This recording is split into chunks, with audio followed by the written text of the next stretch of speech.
ሰላም ኣብ ዓለም ዘለኹም ክብራት ኣሕዋት ሰላም እግዚኣብሔር ምሳኹም ይኹን።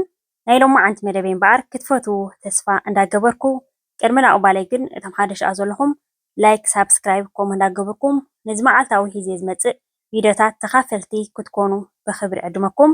እቶም ምሳይ ፀናሕኩም ከዓ ከም ቀደምኩም እትብባዕኩም ኣይፈለኒ። ላይክ ግን ጀምሩ ክብራት ኣሕዋተይ ክጅምርዎ ከለኹም እቲ ቪድዮ ምክንያቱ ናይ መግቢኡ እዚ ከዓ ነንሕድሕድና ከመይ ዝበለ ምግብታት ከመይ ዝበለ እንጀራታት ኢና ነንሕድሕድና ንምሃረሉ ማለት እዩ። ስለዚ ላይክ ከይክፈለኒ እዚ ቪድዮ ኣይትረስዑ ብላይክ ጀምርዎ። ሓደ ግዜ ዝእትኽዋ ናይ እንጀራ ብኣርባዕተ ዓይነት ሓርጭ ናይ ጥዕና ኣዝዩ ፅቡቅ ዝኾነ 57,000 ተረኣያ ማለት እዩ።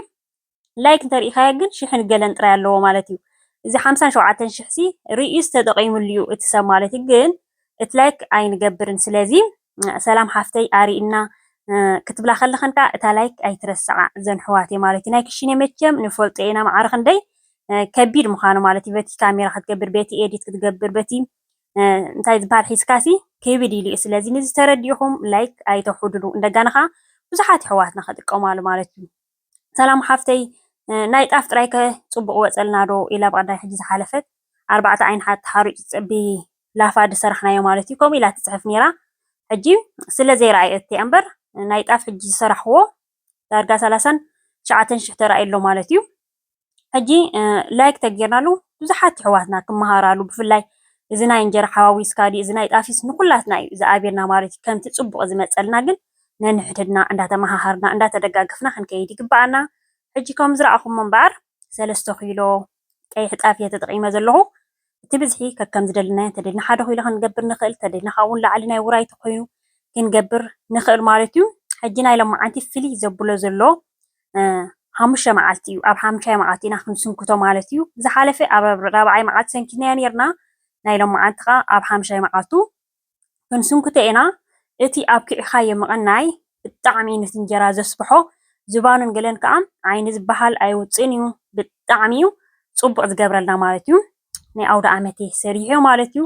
እዚአን ኣሕዋትና ከዓ የመስግና ኣለዋ ማለት እዩ። ሰላም ሓፍተይ ሽኮር መኽበሪት ባህላ ሳላኺ ወሓሊለ ናትክ ወሲደ ትብለና ኣላ ማለት እዩ ሓፍትና። እዛ ካልአይቲ ሓፍትና እውን እወይ ብሳላኺ እንጀራ ብጣዕሚ ፅቡቅ ነውፅእ ኣለና ሰላም ሓፍተይ ትብላ ኣላ ማለት እዩ።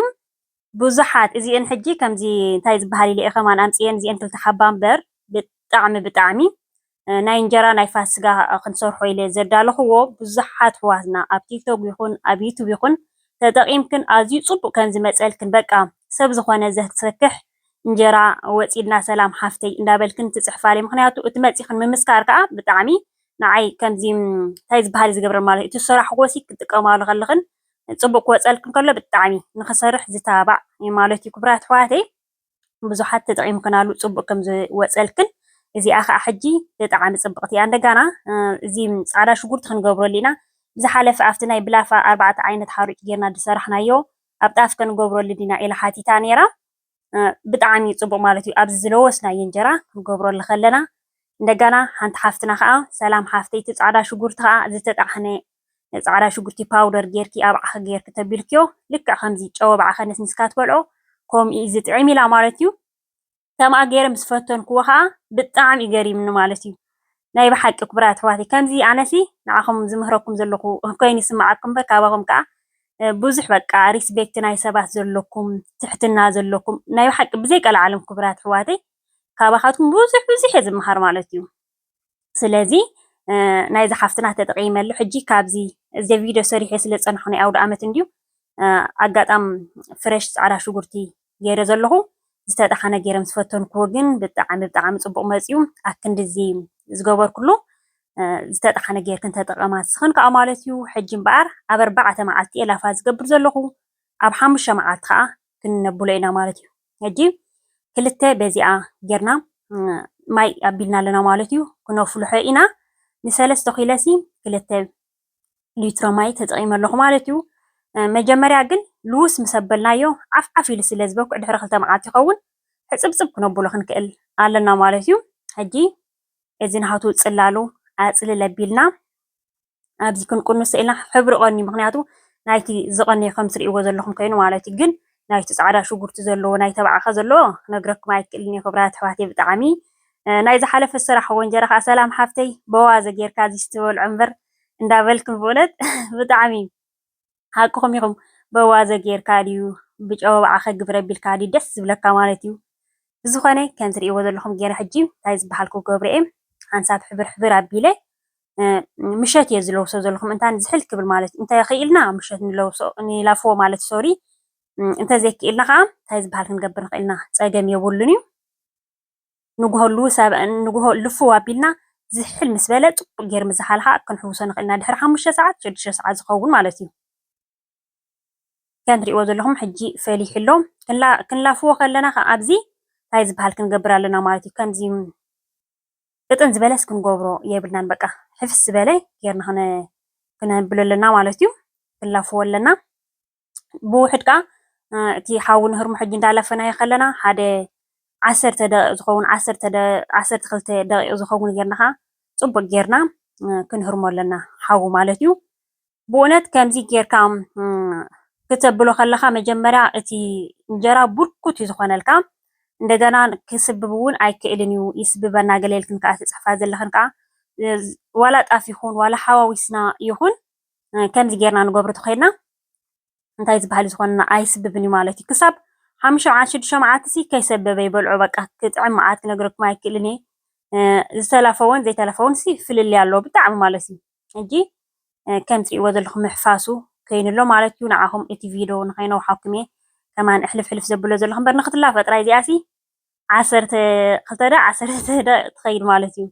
ስለዚ እቲ ስርሑ ከዓ ክትለውሶ ካሜራ ክትገብሮ ኤዲት ክትገብሮ ናይ እንታይ ዝበሃል ነገር ናይ ክሽነ ነገር መቸም ትፈልጦ ኢኽን ሕጂ ንምንታይ ላይክ ግበራል ዝብለክን ዘን ኣሕዋተይ እንዳፈለጥክን ዋላ ዘይኮነሲ ካብ ምርሳዕ እየ ዝብል ማለት እዩ እምበር እንዳፈለጠስ ከምዚ ዝብለኩም ዘለኹ ማዕረ 57,000 ሰብ ሪእወስ ካብ ምርሳዕ እምበር ጎደሎ ስለ ዘለዎ እቲ ቪድዮ ኣይኮነን እዩ ማለት እዩ ብጣዕሚ ፅቡቅ ዝኾነ ናይ ጥዕና ዝኾነ ሓርጭ ፅቡቅ ዝኾነ እዩ 4 ዓይነት ሓርጭ ገይረ ሰሪሐት እንጀራ ብጣዕሚ ፅቡቅ ዝኾነ እንጀራ እዩ ግን ካብ ምርሳዕ እዩ ስለዚ ኣይትረስዓ ላይክ ምግባር ማለት እዩ እቲ ንዓኸን ፅቡቅ ዝኾነልክን ከዓ ኣብዚ መፂኹም ከምዘን ኣሕዋትና ዝፅሕፋልና ማለት እዩ ነንሕድሕድና ሸር ንበሃል ሕጂ እቲ ፃዕዳ ሽጉርቲ ከምዚ ጌርና ከም ትሪእዎ ዘለኹም ጌርና ክነብሎ ኢና ማለት እዩ ኣነ ሕጂ ኣቢለ ምስ ሓደርኩ እየ ላፍዮ ምስ ሓደርኩ ንፅባሐይቱ ማሽን ገይረ እዚኣ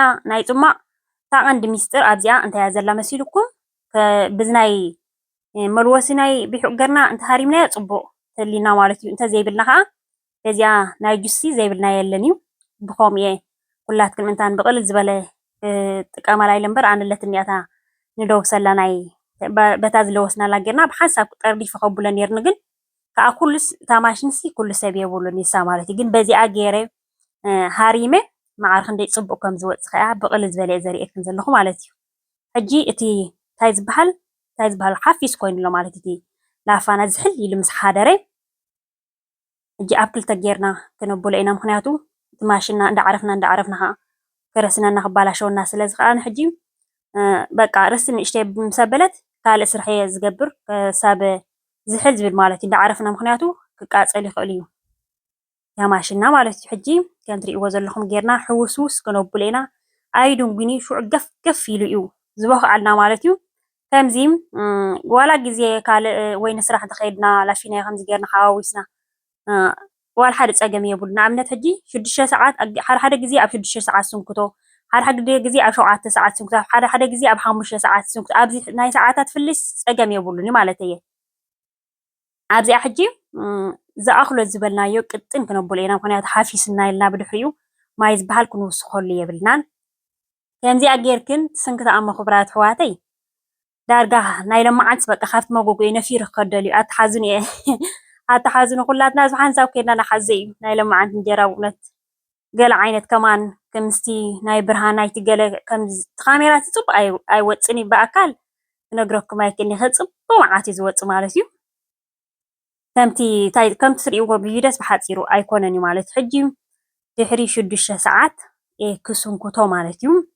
ዓፍ ዓፍ ዝብል እቲ መኽደኒና ዓሪና ምልእ ክነብሎ ኢልና ከም ትሪእዎ ዘለኹም ገፍ ኢሉ ኣሎ እቲ ማይ ናሃቱ ሕጂ ፅልል ምስ በለልና ፅቡቅ ምክንያቱ ቀጢኑና እንተኮይኑ ክነፅልሎ ኣለና ሓፊስቲ ኮይንካ ካብቲ ዝቐነስናሉ ጌርና ክንገብረሉ ንኽእል ኢና ማለት እዩ። ፅልል ክብል ከለካ ፅቡቅ ሕጂ ንእሽተይ ጨው ከዓ ይገብረሉ ኣለኹ ማለት እዩ። ክለውስ ከለኹ ኣይገበርኩልን እየ ኣብ ዝኾነ ነገር ስለ ዘይገበርኩ ሕጂ ይገብረሉ ኣለኹ። ዋላ ሓደ በቃ ኣዋዘይ ተድልያ ዋላ ገለይ ተድልያ ክቡራት ኣሕዋተይ ምስቲ ፃዕዳ ሽጉርቲ ምስ ተበዓኸ ምስቲ ጨው ንገብረሉ ነግረኩም ኣይክእልኒ። በዚኣ ከዓ ክቡራት ኣሕዋተይ ተልኣ ሰላም ሓፍትና መኽበሪት በሃላ ሰላም ሓፍትና ሻላኸ ዋሕሊልና እንዳበልክን ዘን ኣሕዋተይ እንዳመስከርክን ደኣ ኣነ ከዓ ብናይ ባህልና ጌረ ከዓ ሸነን እንዳበልኩ ብጀዲድ ጌረ ከዓ ከም ትሪእዎ ዘለኹም እዛ እንጀራ ክስንክታ እየ ማለት እዩ። ሕጂ ኣብዚ ብዙሓት ኣሕዋት እንታይ ኢልክን ከዓ ተሓታ ኢኽን ክንደይ ክትውልዕ እዮ እቲ መጎጎ ትብላኒ ኢኽን ናተይ እታ መጎጎ ዋስ እንድያ ሕጂ 450 ኣለዋ ማለት እዩ። ሕጂ 450 ፋስ ክንውልዕ የብልና ኤሌክትሪክ ይወስለልና ስለ ዝኾነ ዓይነት ኤሌክትሪክ ንጥቀም ከለና ናይ መጨረሻ ክንውልዕ የብልና ክነጉድለሉ ክንክእል ኣለና ማለት እዩ። 430 ገለ የርሱኖ 440 ካ የርሱኖ ማለት እዩ። ሕጂ ሓዊ ብዙሕ ተይሉ ንቐንሰሉ ኣብኡ ፀገም የብሉን እዩ። ብሓፈሻ ግን ኣብዚ ናይ ላፋ ማለት እዩ ብላፋ ክነላፍዎ ከለና ብጣዕሚ በቃ ሓዊ ይደሊ እዩ ከምቲ ካልእ ኣይኮነን እዩ። ከም ትሪእዎ ዘለኹም ሕጂ ቀዳመይቲ እንጀራና ከምዚ ኮይኑ ክፅብቕ መዓት እንታይ ዝበሃል ዘሎ ስፈ ንህቢ ዝበሃል ሱፍ ንህቢ ስፈ ንህቢ ዝበሃል ኣሎ ማለት እዩ። ከምኡ ኢልኩም ኮማንት ትፅሕፍለይ ነርኩም ብጣዕሚ ክፅብቕ ኮይኑ ርግፍ ክፍ ክፍ ክፍ በቃ ካብ መጎሲ ዳርጋ ነፊሩ ከይወፅእ ኢኻ ትፈርሖ ማለት እዩ። ክቡራት ኣሕዋተይ ብጣዕሚ ክፅብቕ መዓት ወፅዩ ዝኾነ ውራያት ክህልወና ከሎ ድዩ ኣውደ ዓመት ክህልወና ከሎ ድዩ ንባዕልና ድዩ እዚኣ ብጣዕሚ ቀላል እያ። ሕጂ እንታይ እቲ ፍሉይ መበሊኡ ዘሎ ዋላ ለዊስና ይቐኒናሲ ፀገም የብሉን እዩ። ኣብታ ንዕረፍትና ግዜ ልውስ ነብላ በዓላ በኺዓ ትቕኒ ታላፋ ከዓ ፀገም የብላ እንደገና ከዓ ከይተሸገርና ከዓ ከይሰበበና ከይተበላሸወና ጥዑም ዝኾነ ከዓ ዳርጋስ በቃ ክነግረኩም ኣይክእልኒ ፀብሒ ዝበሃል ዘየለ እዩ ዝኸውን ማለት እዩ። ክቡራት ኣሕዋተይ ከምዚ ትሪእዎ ዘለኹም በቃ ሓንሳብ ርስን እንተይዳህልና ቅልጥ ቅልጥ ቅልጥ ኢና ነብላ። ብሓፈሻ ግን እቲ ታይ ዝበሃል ይደሊ እዩ ማለት እዩ። ከምዚ ሓውሲ ይደሊ እዩ ተላፈወን ዘይተላፈወን በበይኑ ማለት እዩ። ክቡራት ኣሕዋተይ ብሓፈሻ እስኹም ከዓ ኣነ ፅቡቕ ፅቡቕ ፅቡቕ እንተይለስ ንስኹም ከ እንታይ ኢኹም ክትብሉ? ክቡራት ኣሕዋተይ እቲ ፅቡቕ ምባል ንዓኹም ገዲፈልኩም ኣለኹም። እዘን ኣሕዋተይ ከምዚ ግብራ ኣቢልክን እዚ ብጣዕሚ ሰላም ሓፍትና ንዓና ኮይናሲ ኣርኣና ኢልናየን ዝኣብያና ዝነበራ ሕጂ ንዓና ኮይናስ በቃ ንሰብ ከማ ንኸውን ኣለና እንዳበልክን ዋላ ደው ኢልክን መሰንጀር ጌርክን ናይ ኣውደ ዓመት ፅቡቅ ከም ዝመፀልክን ስእልታት ሰዲድክን ኣለየ ማለት እዩ። ዋላ ናይ ሜስ ዋላ ናይ ስዋ ድዩ ናይ ሕምባሻታት ከይተረፈ ክቡራት ኣሕዋተይ ኣነ መቸም በቃ ከምዚ ማለሲ ሓደ ሰብ መዓልታዊ ቪድዮ ኣይሰርሕን እዩ ማለት እዩ። ግን ኢነርጂ ኣለኒ ማለት እዩ። ካብ ተዓዘብተይ ብጣዕሚ ኢኹም ሳፖርቲ ትገብሩ ማለት እዩ። ስለዚ ናህተይ ጥራይ ኣይኮነን እዩ እቲ ንፉዓት ተዓዘብቲ ስለ ዘለኹም ብዘይ ቀላዓሎም ማለት እዩ። ኣነ ከዓ ንፍዕቲ ኮይነ ዝኸይድ ዘለኹ ማለት እዩ። ኣነ ይኮንኩን እቲ መኽበሪት ባህላ ትብሉ ዘለኹም ከዓ እቲ ባህሊ ከዓ ምሳኹም ስለ ዘሎ እዩ ማለት እዩ። ኣነ ከዓ ካባኹም በቃ ብዘይ ቀላዓለም ካባኹም ብዙሕ ብዙሕ እየ ዝምሃር ማለት እዩ። ስለዚ ክቡራት ኣሕዋተይ እንጀራና ከም ትሪእዎ ዘለኹም እንዳቀረበ እዩ ዝኸድ ዘሎ ክፅብቕ መዓት ብጣዕሚ ሽኮር ዝኾነ እንጀራ ሰንኪትና ወዲእና ማለት እዩ። ነዚ ይመስል ኣብዚ ሕጂ ራእይዎ እንታይ ትሪኢ ኣለኹም? ዓይንስ በቃ ኣይረአን እዩ ዘሎ ማለት እዩ። ከምዚ ናይቲ ካሜራ ናይታይ ዝበሃል ሕጂ ከምዚ ገይረ ዕብ ከብለልኩም ከማኒ ሓይሽ እምበር ኣይጠዓመንን ብሓፈሻሲ ይርዳእኩም ይኸውን። ሓደ ግዜ ክንሰኣል ከለና ከም ይኾን ሓደ ግዜ ፅቡቅ ወፅእ ሓደ ግዜ ፍሕማ ኣይመፀና ከምኡ ማለት እዩ። ኣውደ ዓመት መዓልቲ እዩ ከም ትሪእዎ ዘለኹም በቲ ናይ ባህላዊ ፃሕልታትና ዘሎ ገለ ዘሎ ናይ ስዋ ዘሎ ናይ ሜስ ዘሎ ተዳልዩሎ ማለት እዩ። ክቡራት ኣሕዋተይ በዚኣ ከዓ ውዒት እንጀራ ኣነ እኳ ብድሮ እንደ ምስንካት ዝፈቱ ግን ውዒት ኣውደ ዓመት መዓልቲ እንጀራ ሓደ ግዜ ከዓ ደስ ይብለካ እዩ ማለት እዩ። ከምዚ ይመስል መቸም ንዓኹም ከርኢ ክብል እየ ማለት እዩ። ትርድኡ ለይትህሉ ዝኾኑ ክቡራት ኣሕዋተይ እዚ እንጀራ ናብዚ የብሎ ኣለኹ። ብጣዕሚ ሶፍቲ ዝኾነ እንጀራ ብጣዕሚ ዘይቀልዓለም ከምዚ ጌርና ፅቡቅ ክወፀልና ይኽእል እዩ። ዘን ኣሕዋተይ ናይ ሎማዓንቲ መደበይ እምበኣር ኣብዚ ከኣኽለኒ እዩ ጀሚረ ክሳብ ዝውድእ ዝኸታተልኩምኒ ካብ ልቤ ዘመስግነኩም። እዛ ላይክ ትበሃል ግን ኣይትረስዑ ኢኹም ዘም ኣሕዋተይ ክትኣቱ ከለኹም እንተዘይጌርኩም ኣብ ምውፃእኹም ከዓ ላይክ ግበሩ ኢኹም። ብካልእ ትሕዝቶ ክሳብ ዝምለሰኩም ሰላምን ጥዕናን ኣብ በብዘለኹሞ ሰሰናይ